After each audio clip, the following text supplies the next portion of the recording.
Hello friends, आप सभी का स्वागत है आपके अपने चैनल क्रैक योर एग्ज़ाम में। मैं आप लोगों के लिए लाई हूँ जीके के 25 इंपॉर्टेंट क्वेश्चन जो कि हर एक एंट्रेंस एग्ज़ाम में अक्सर पूछे जाते हैं। तो फ्रेंड्स, वीडियो को बिना स्किप किए लास्ट तक ज़रूर देखें और मेरे चैनल पर नए हैं तो चैनल को सब्सक्राइब करके बेल आइकन दबाएँ।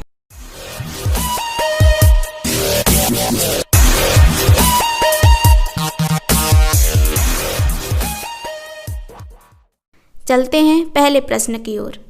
भारत सरकार का सर्वोच्च विधि अधिकारी कौन होता है? इसका सही आंसर हो जाएगा अटॉर्नी जनरल।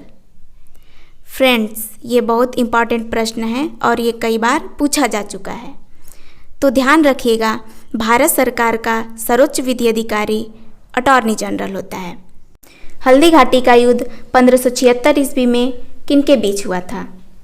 इसका सही आंसर हो जाएगा अकबर एवं महाराणा प्रताप के बीच हुआ था।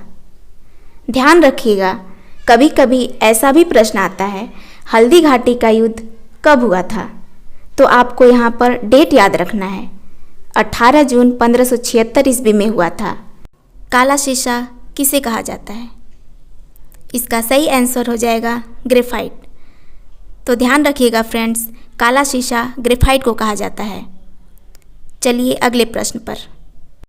मानव शरीर का ब्लड बैंक किसे कहा जाता है? इसका सही आंसर हो जाएगा प्लीहा। ध्यान रखिएगा फ्रेंड्स, मानव शरीर का ब्लड बैंक प्लीहा को कहा जाता है। फ्रेंड्स, कभी कभी अग्न्याशय से भी प्रश्न आ जाते हैं, तो ध्यान रखिएगा, अग्न्याशय से मानव शरीर में इंसुलिन का स्राव होता है। टीबी रोग की रोकथाम के लिए कौन सा टीका लगाया जाता है? इसका सही आंसर हो जाएगा बीसीजी। ध्यान रखिएगा फ्रेंड्स, बीसीजी का टीका टीबी रोग के रोकथाम के लिए लगाया जाता है। जहांगीर के दरबार में पक्षियों के चित्र बनाने वाला महान चित्रकार कौन था? इसका सही आंसर हो जाएगा मंसूर। इनका पूरा नाम उस्ताद मंसूर था और इन्हें मंसूर के नाम से जाना जाता था।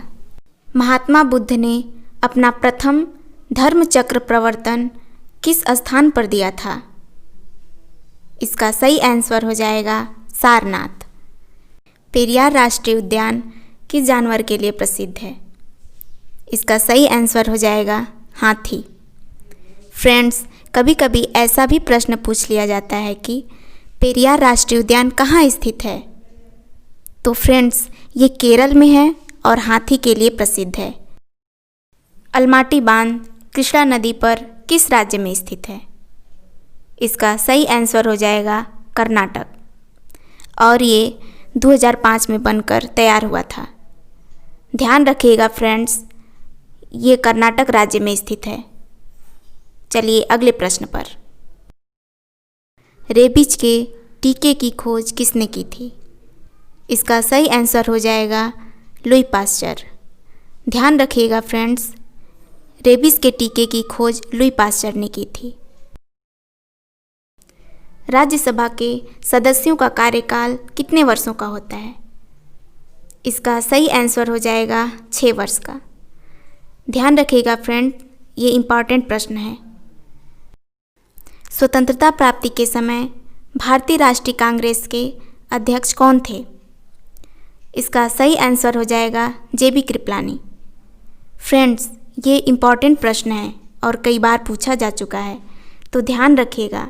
स्वतंत्रता प्राप्ति के समय भारतीय राष्ट्रीय कांग्रेस के अध्यक्ष जेबी कृपलानी थे।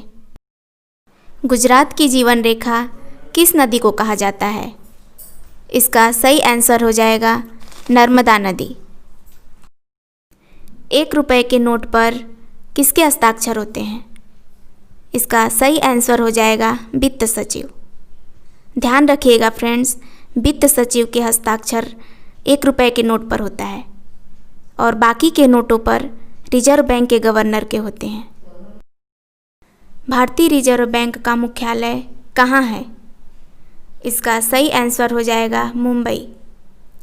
ध्यान रखिएगा फ्रेंड्स, ये भी इम्पॉर्टेंट प्रश्न है। इंडिका किसकी रचना है? इसका सही आंसर हो जाएगा मेगास्थनीज। चलिए अगले प्रश्न पर। फतेहपुर सीकरी का निर्माण किसने करवाया था? इसका सही आंसर हो जाएगा अकबर ने। प्रिंस ऑफ वेल्स कप किस खेल से संबंधित है? इसका सही आंसर हो जाएगा गोल्फ से। स्वेज नहर का राष्ट्रीयकरण किस वर्ष किया गया था? इसका सही आंसर हो जाएगा 1956 में। फ्रेंड्स, स्वेज नहर लाल सागर और भूमध्य सागर को जोड़ती है। वर्तमान समय में भारत में कुल कितने उच्च न्यायालय हैं? इसका सही आंसर हो जाएगा 25। फ्रेंड्स, ये इम्पॉर्टेंट प्रश्न है और आने वाले एग्ज़ाम में पूछा जा सकता है, तो ध्यान रखिएगा। वर्तमान समय में कुल 25 उच्च न्यायालय हैं। भारत की 22 राजकीय भाषाओं को किस अनुसूची में रखा गया है? इसका सही आंसर हो जाएगा 8वीं अनुसूची में। चाय की खेती के लिए उपयुक्त मिट्टी कौन सी है?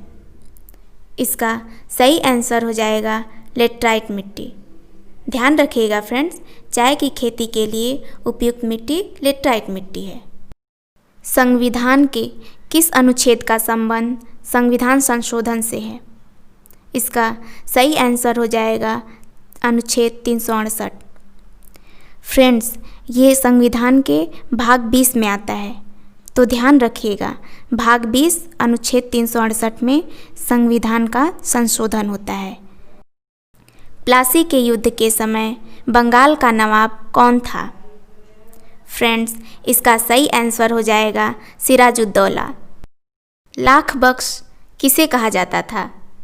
इसका सही आंसर हो जाएगा कुतुबुद्दीन ऐबक। ध्यान रखिएगा फ्रेंड्स, कुतुबुद्दीन ऐबक को ही लाख बख्श कहा जाता था। फ्रेंड्स, आशा करती हूँ कि यह वीडियो आपको पसंद आया होगा। आपको अगर इस वीडियो से थोड़ी भी मदद मिली होगी तो लाइक और शेयर ज़रूर करिएगा। और आपको इन 25 प्रश्नों में से कितना आ रहा था कमेंट करके ज़रूर बताइएगा।